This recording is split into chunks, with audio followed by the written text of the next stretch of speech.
guys, welcome back to my YouTube channel. I'm Isaac Oson. For today's topic, we are going to discuss, is the iPhone 7 still worth buying in 2021? But before we start, roll intro.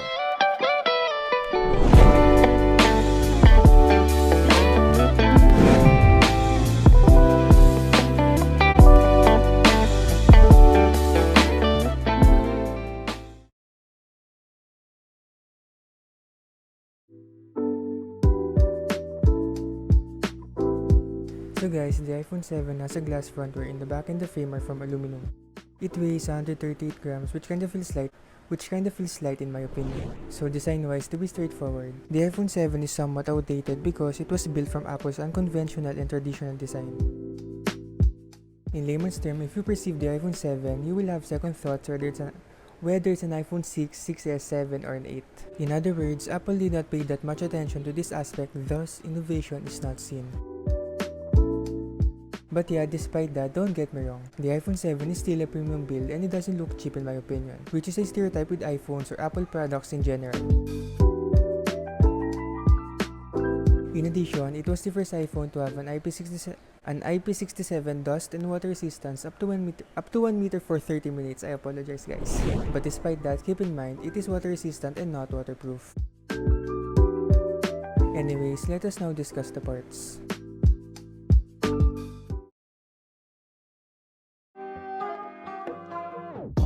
On this side, we have the power button and the SIM slot. On the other side, we have volume buttons and a ringer switch. Below, we have 2 speakers and a lightning port, and yes, the headphone jack was surprisingly ditched without prior notice back when it was released. Many consumers were discombobulated or confused with the sudden disappearance, but despite that, Apple has their own reasons with such removal of a significant aspect. If you're interested guys in knowing what the reason or why Apple removed the headphone jack, I will be linking an article below. At the back, we have a single camera sensor which is a bit bigger opposed to its predecessors and which has significant improvements, which we'll discuss later. In front, we have a 4.7-inch screen display, and below that is a static home button which is force sensitive instead of a mechanical one that physically moves. In basic terms guys, the reason why the iPhone 7's home button responds to our tap is because of the Taptic engine or software that is installed in the phone itself. To make it simple guys, the home button will only work if and only if the phone is turned on. However, when it is turned off, the home button will not work. Moreover, the iPhone 7 is installed with a 2nd gen Touch ID, which in my opinion is really tremendously fast. So here's a demo guys on how fast the iPhone 7's fingerprint sensor can be.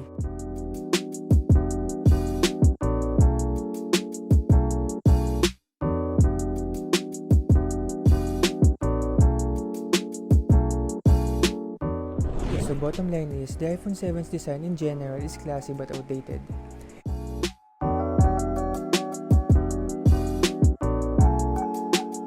The iPhone 7 has an IPS display which has 4.7 inches with a screen-to-body ratio of 65.6%.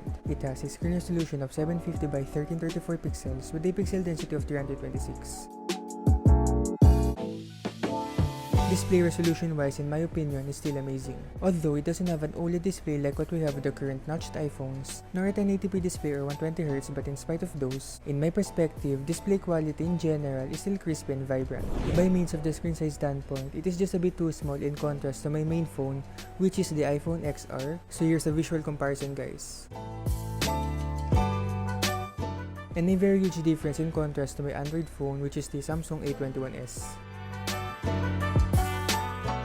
However guys, I am not saying that the iPhone 7 is extremely small, it's just that it's quite an adjustment. But looking on the bright side, I would rather have an iPhone 7 than an iPhone 5s.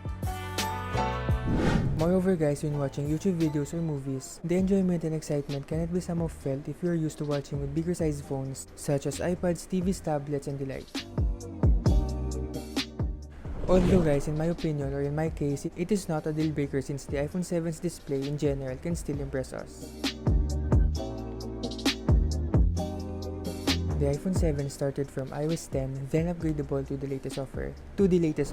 It is powered by an Apple A10 Fusion chip which has dual-core CPU and 6-core graphics. It packs 2GB of RAM and the available ROM or storage are as follows: 32, 128, and 256GB. By means of using the iPhone 7 in terms of simple activities such as scrolling our feed in our social media applications, it is very fluid I should say.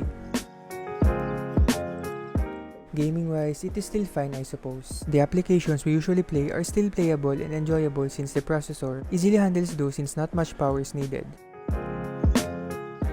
However, high-end games that require higher storage, such as Need for Speed, Asphalt, COD, ML, and all those apps, the phone can still handle those, but it tends to have frequent lags and frame drops. Also, in my opinion, it is somehow unusual to have an iPhone 7 as a gaming phone having the small form factor. But performance-wise in general, it is good but not fantastic.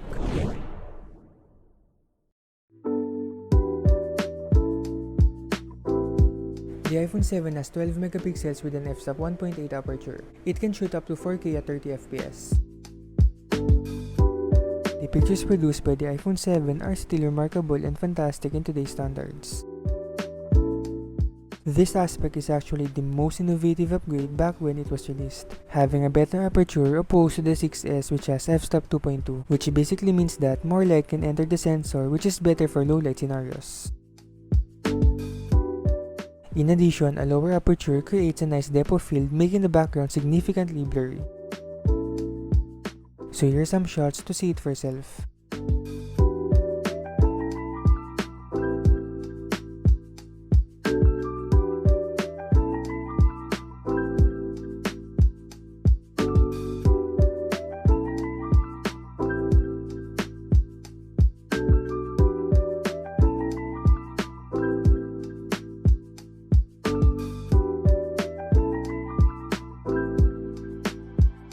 The front camera of the iPhone 7 has 7 megapixels with an f-stop 2.2 aperture. It has a video resolution of 1080p at 30 FPS. By means of the iPhone 7's front camera, it is still great as well.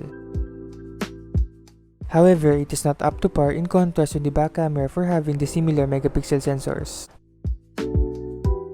But yeah, bottom line is, by means of that matter, it is still recommendable in today's standards. So here are some shots to see it for yourself.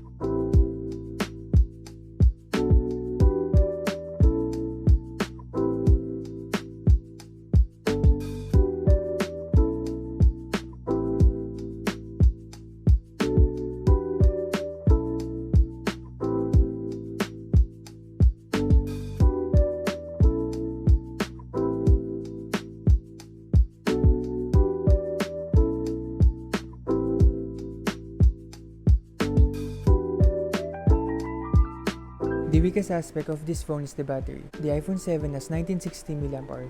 In my case, it can barely last 2 hours in terms of extensive or hardcore gaming. In addition, another problem is that the phone overheats over time, so better keep an eye on that. So guys, if you plan to buy an iPhone 7 this 2021, you can purchase one for as low as 6,000 pesos to 8,000 pesos, and for that price range, I would rather save and invest it for an iPhone 7 Plus. However guys, I am not saying that the iPhone 7 is not good or is not worth buying in 2021, it's just that, by means of general comparison, the iPhone 7 is way better than the iPhone 7, and the cheapest iPhone 7 Plus you can get on the market is from 9,000 pesos to 10,000 pesos.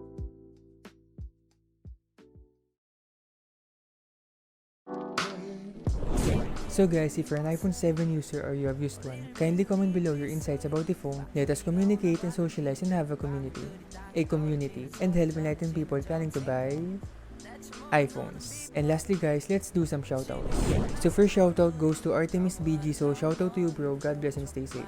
Next shoutout goes to Tristan, so shoutout to you bro, God bless and stay safe as well. So ayun. Next shoutout goes to Ate Karinonan, so shoutout to you ate, God bless and stay safe. And the last shoutout goes to Laika, so shoutout to you Laika, God bless and stay safe. So guys, if you want a shoutout, just comment below anything with the hashtag #EzekShoutouts. So guys, that's pretty much the end of the video. Thank you very much for watching. See you in the next video.